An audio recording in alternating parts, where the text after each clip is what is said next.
The fact that we are constantly looking for someone to entertain us rather than doing that work ourselves. When I think about my great aunts, my grandma's sisters, when they were bored, they went out and gardened. They raked the leaves. They took care of their, flowers. They had the most gorgeous rose bushes. Crocheting, knitting, baking, gardening, singing. All of these things where you had to do something to entertain yourself. You found enjoyment in the things that you were doing. Welcome to Simply Living Homestead, where we empower homesteaders and preserve traditions. I'm your host, Amanda Carlin, and I help homesteading families bring peace and order to their lives. My friend, are you overwhelmed with all the tasks on your homestead? Do you wish for a mentor to guide you through the tough moments each day? Then you've come to the right place. Together we will learn to organize our homestead, love our families well, and walk in the peace of God. If you're ready to get unstuck from the constant feeling of overwhelm, then join us each week as we explore practical advice, inspiring stories, and heartfelt encouragement to help you thrive. Let's grow a sustainable, meaningful life together, both in the home and on the homestead.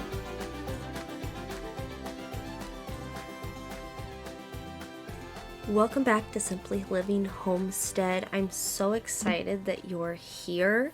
Today we'll be talking about homesteading, community, and grandma's wisdom. How did grandma do it all? Sometimes we can really, we look back in history and we go, man, they just did so many things. How? The other things we'll be talking about today is we'll be getting into a little bit of my story, how I started really caring about homesteading, and maybe a little bit about what you can expect out of this podcast going forward. So, who am I? Well, I am Amanda Carlin. I'm the oldest of 5 children.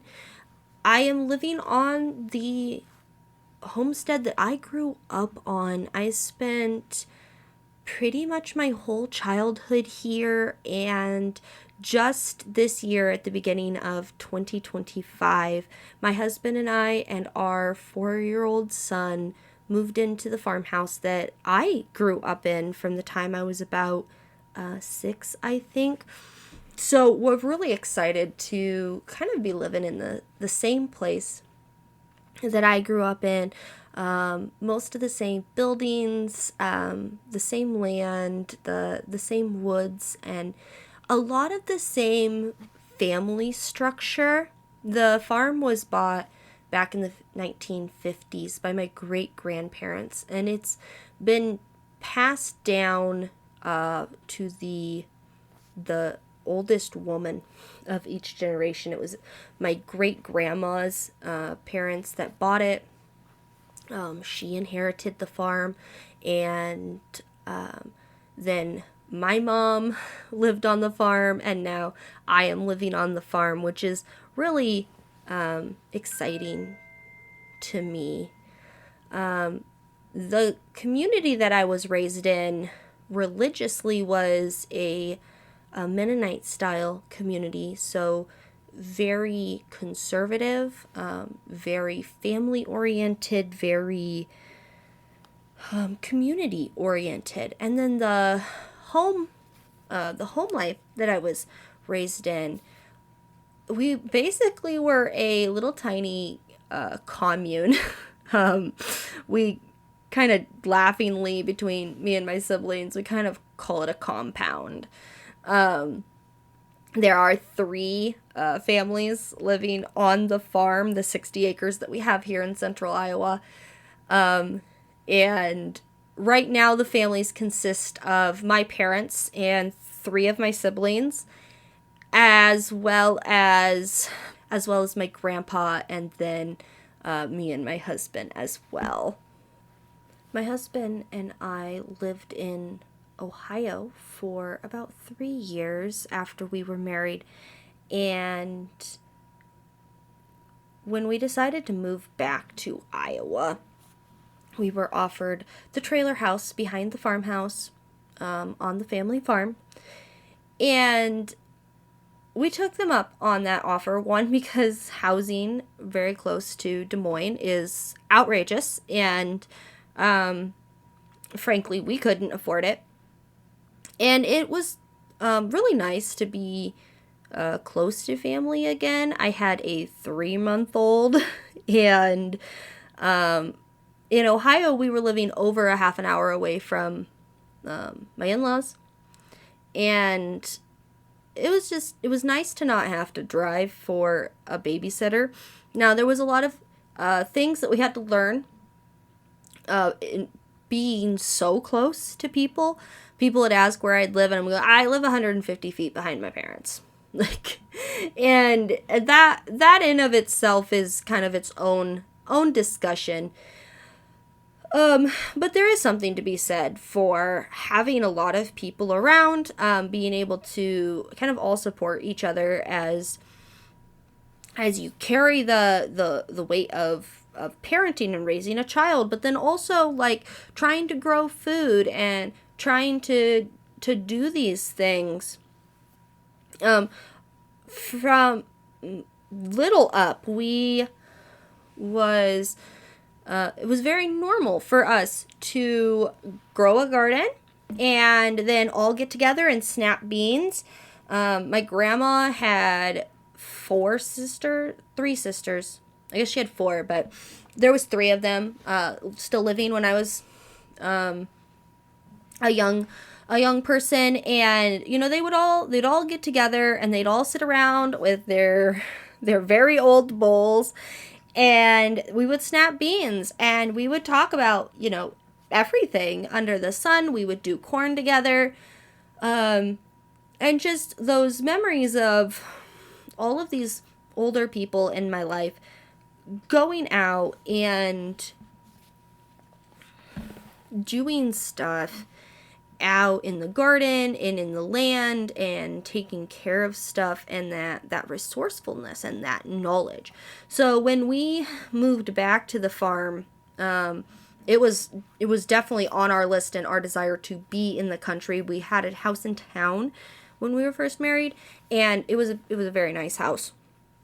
The Lord blessed us with a lot in that aspect, but there was something that was calling us back to the land and back to the farm. And it wasn't terribly long after we had got there, me being the ever ambitious soul that I am, who must always have a new project, was like, cows, I need a cow. And my grandpa was very generous, and he's like, okay, well, let's look for one. And so we got on Craigslist and we found a pair of bred jerseys, drove 3 hours one direction to get them, and worked them into the trailer. They hadn't been handled much. They were skittish. They were extremely pregnant. And so fall of 21, I got my first cows. There was no fencing left on the property, so I was putting up a lot of fence. And that was really just like this big crash course in animals, in what you need to take care of them. And a week after we brought these females home, it was Mocha and Honey, and a week after we brought them home, Mocha gave birth, and a week later, Honey gave birth. So I barely even get to know these animals, and then I'm having to help birth my first cows. And all I had experience-wise with animals before that were chickens. And let's just say that making the jump from chickens to cows is not advisable, really. But we did it. And, there's a lot of things that I have learned over the last couple of years running my raw milk dairy, which became an official business in the summer of 23. So it's been one of those things where my aunt has looked at me multiple times. Like, she had cows and like loved her cows growing up before she got married. And she was just like, Amanda, why do you have so many troubles with your cows? Because I did. I had so many troubles with my cows. They got mastitis. One of them got, we're not sure totally if it was a calcium deficiency or a nutrition deficiency. I definitely didn't know what I was doing when I bought them. And one of them actually died on me. I don't think it had a lot to do with me, but I certainly didn't help the situation. And there was just like a lot of things like that it was like, okay, crash course. We also went from what was essentially a family of 2, me and my husband, living in town away from all family, to being a family of like 12 when you count my parents, my grandparents, my siblings, my aunts, like all of these things. Like, it just became this very big community overnight, which was, a learning curve in of itself. But back to kind of the topic. I feel like I was rambling just a little bit there, but back to the topic of community and homesteading. That is something that I care a lot about. I have had a lot of experiences that I have learned through crash course, the school of life, I suppose. And I have felt God's call to be a content creator for many years at this point. I did a lot of writing when I was a teenager in school. I actually had a blog that was dedicated to something entirely different. But there was like a 2-year period where I posted every single day. And then I walked away from it for a while. And then, especially when COVID was hitting, but I think even before that, I just always had this feeling like I want to go back to a blog. I want to go back to sharing information. I am trained as a teacher in the private school setting, so I don't have a degree. So I can't be a teacher in the public school setting, which always made me very sad. I did kind of feel that a little bit as being a bus driver, which a lot of people looked at me and go, man, Amanda, which kind of tends to be my life. Like, I am picking the careers that nobody else wants. I was a bus driver. Oh, man, I could never do that. Now I'm a dairy farmer. Oh, I don't know how you do that. How do you get up all the time? And now I'm starting a podcast. Oh, really? Like a podcast? So there's been a lot of things that it's just like, okay, maybe I'm a little bit unconventional, but I love it. I love what I do.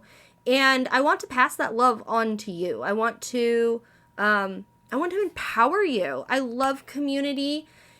And I want to support you in embracing peace and purpose, faith-centered solutions, your unique challenges. I want to hear about these things. I want to help foster and build this community that is here, that is growing and thriving, and I want to be a part of it, and I want you to be a part of it.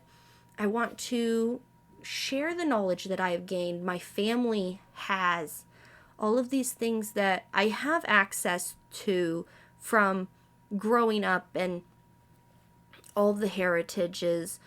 I want to share that with you and really, really work to build something great. And I hope that you will join me in that. So now let's get into the real question, the thing that was in the headline, the title of this podcast. Maybe the reason you clicked on this is, how did Grandma do it? My grandma just passed away this previous spring at the age of 93, which it's pretty old. It really is.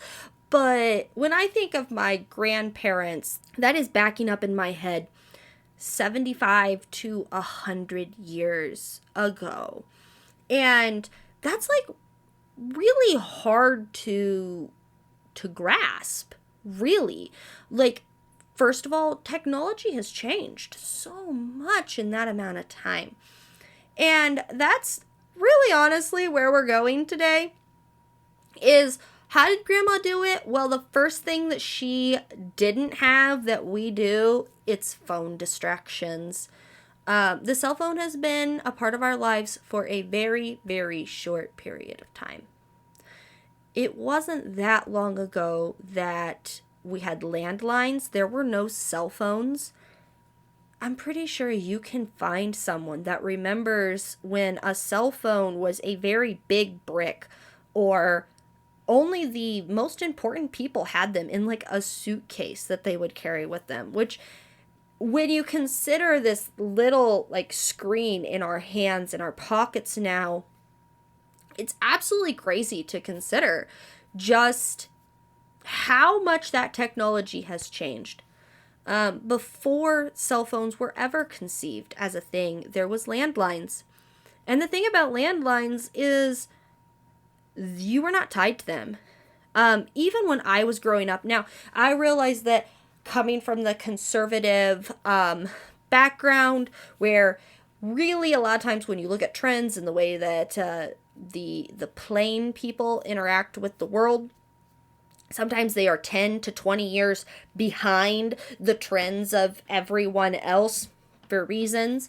I grew up with a landline. I remember when my parents got cell phones, and I'm 27. So it really wasn't that long ago that all we had was a landline. You could go out to the garden and you could work, and there was literally nothing to distract you except other people that would come and like physically talk to you. You did not have Facebook. You did not have social media of any kind. You did not have the ability for someone to text you or call you and like take that time from you. I'm going to tell on myself here. My screen time is horrible. Horrible. This last week, there was an average of 6 hours a day that my phone was like lit up and on. I have seen it as high as 8 to 10 hours a day. When I go back and I look at my screen time, that is so much time. Even if it is just playing a podcast, or maybe it's playing a YouTube video kind of like as a podcast while I'm doing something else with my hand, it is occupying a part of my brain. And there is something to be said for grandma didn't have that. Grandma didn't have that.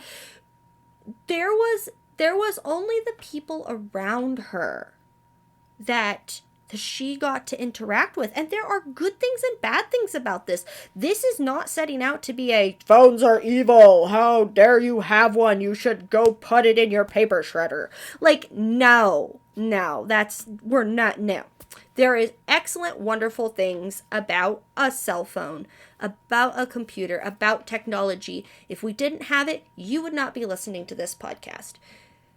But there is something to be said for being intentional with when we use our phone. And when we like do those things.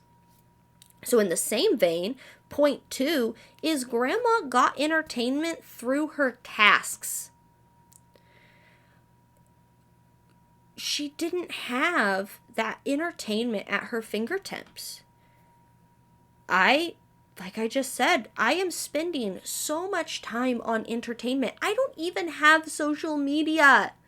Okay, I took social media off my phone a couple of years ago, which has been great. But I'm still listening to podcasts. I'm still watching YouTube. I still have Pinterest. I still have just access to the internet to find whatever I want. That is all forms of entertainment. Sure, some of it is used as work, but a lot of it is just simply trying to find enjoyment in life. I wasn't allowed to get a cell phone until I was basically an adult. I was 16 when I got my first phone, and it was like a flip phone. And then I think I got my first true smartphone when I was like 18 or 19 years old. And I had a job before I had a smartphone. And looking back and thinking about what I did, I had a job as a cleaner at a local nursing home. And even then, I was starting to like listen to things on my phone, or like use my MP3 player or something for entertainment. And I remember the first couple of weeks that I worked there, just how difficult it was for me to focus, to not be bored out of my mind as I swept the floor and dusted and cleaned toilets. And it didn't take me terribly long. I was like, I gotta do something or I'm gonna go crazy. And I had to make the entertainment myself. I started singing. And I was singing over the top of the vacuum, which, if anybody mentioned it to me, it was super embarrassing, but I kept doing it. And all the residents and a bunch of the staff knew me as the girl that sang while she swept. And I can't say that I'm a very good singer. I don't think that I am bad at it, but you ain't gonna hear me on any sort of stage. And it's kind of this reminder to me whenever I think of this, the entertainment, the fact that we are constantly looking for someone to entertain us rather than doing that work ourselves. When I think about my great aunts, my grandma's sisters, when they were bored, they went out and gardened. They raked the leaves. They took care of their, flowers. They had the most gorgeous rose bushes. Crocheting, knitting, baking, gardening, singing. All of these things where you had to do something to entertain yourself. You found enjoyment in the things that you were doing. And that is kind of, if I was to say, oh, well, it's the beginning of 2025, it is January, like, let's talk goals. That is one of my goals. It is to put my phone down more, spend less time on my phone, spend less time consuming entertainment, and make more entertainment for myself. Bake something, make something, go out and do something. If you give your brain the space, you can find that enjoyable. You can. Sometimes we are so consumed in this that it's going to take a little bit for our brain to stop craving it, but it is possible. The third thing that I wrote down for how Grandma did it, how did Grandma do so many things? Grandma had a community. If you were rural, you had to make friends to survive. Even in small towns, people did things together. You back up 150 years, maybe even 175. It could be as close as 50. You go to some very rural areas, and this might be only removed 25 to 30 years. There were quilting bees, work parties, harvest days, and so much more of how people worked together to bring in the things they needed to live. It was hard work, but it gave a sense of satisfaction that modern conveniences just don't. They just don't. Again, referencing my heritage of being in the plain community, the Mennonite, the Amish communities, we did quilting days until like school let out. It was from October till April, I think, where every other week a bunch of the ladies would get together and we would make quilts. And then other ladies would take, scraps home and they'd sew it together. So part of the quilt tops were made before we would come back together, and we would sit there and we would stitch them together. And they were called tie quilts because you put a piece of yarn through the center of each blocks and then just tied it in a knot. So then when it was done, this big quilt had a bunch of little ties all over it. And it was really great for the kids because you didn't have to know how to use a sharp needle. A lot of times the adults would shove the needle through, and then they would cut the strings, and the kids would come through and tie all the knots. So that was a lot of fun. But that was something I did as a kid. Now I know that outside of the plain community, that isn't nearly as common of an experience. But it is an example of how people got together and we did things to benefit others. I actually have a quilt on my bed right now that was made by the quilting ladies for my wedding. And just that community, we can do that today. You can do that in your own community. It doesn't have to be hard. It doesn't have to be big. Maybe no one knows how to quilt. Maybe that's not the thing you start with. I made some friends this last fall, and I am so excited to have them come help us do hay, that they will take a portion of that hay home for their own animals. But it is so much more enjoyable to do some of those big tasks, those hard tasks together as a community.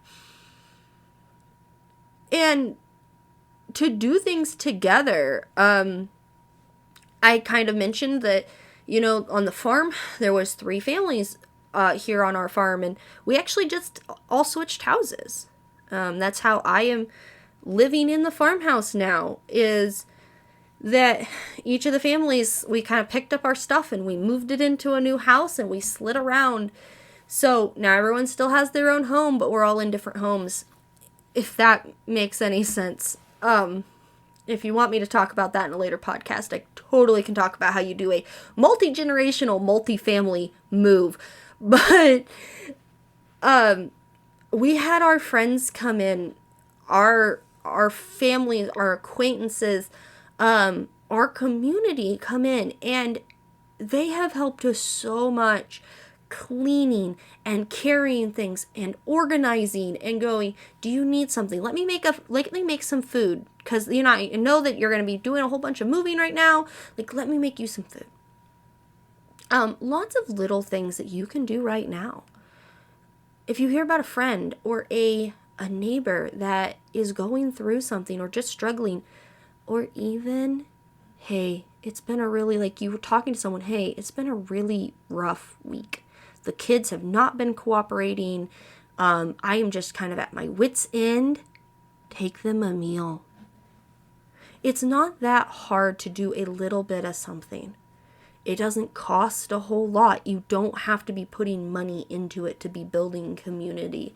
That is something we're going to be talking about a lot more. I love community. I love the way that it's everything that surrounds community, but I am aware that, it takes a lot of work. And if you did not grow up in a place where you understand what community is, or you had these examples, it's a lot harder to get there. So we will be spending time on that later in the podcast, on a future podcast.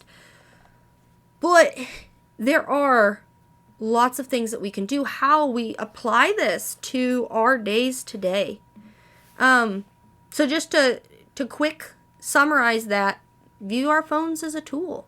It's not entertainment. It can be, but I would encourage you to set boundaries around when it's entertainment and when it's just simply a tool for communicating. You can reach out to your neighbors, build community, be gracious and giving to all. Make them cookies, offer to help with a task, invite them to help with a task, and share the abundance. This will build community, and this will grow your friendships. You will find a greater sense of satisfaction. But the other thing, when we think about how did Grandma do it? I know she didn't do it all. She had help.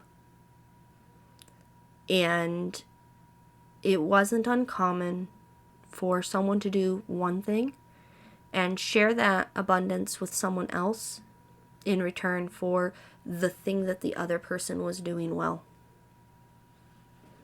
And as you get deeper into this world and this community, and as you grow your community, I know that you will be able to do that too. And just because someone had a history of community doesn't mean work can't be done to improvement. And if you don't have community, I encourage you to put the work into building one. It is so, so worth it in the end. Thanks for joining me today here at the Simply Living Homestead. Hey neighbor, I know our conversation today may have felt overwhelming as you explore the idea of building community. Did you know that I have a free workbook to identify your fear, get unstuck, and step out in faith? Go to www.simplylivingHomestead.com/step-out-workbook to download it today. And if you would like to suggest future topics we can discuss here on the podcast, send me an email at connect@simplylivingHomestead.com and tell me all about it. Well, neighbor, before you head out, I just want to say how much I've loved spending this time with you. If you too enjoyed our time together, don't forget to give us a follow and leave a quick review on your favorite podcast player. It really helps more women like us find their way to a simpler, more joyful life. And hey, if you know someone who'd enjoy this episode, why not share it with them? Let's keep growing this circle of encouragement together. Oh, and don't forget to join my email list. I've got some free printables and weekly tips waiting for you to help you live a purposeful, balanced life, one rooted right in the heart and home. Thanks for being here, friend. You're doing a great job. I can't wait to chat again next week here at the Simply Living Homestead.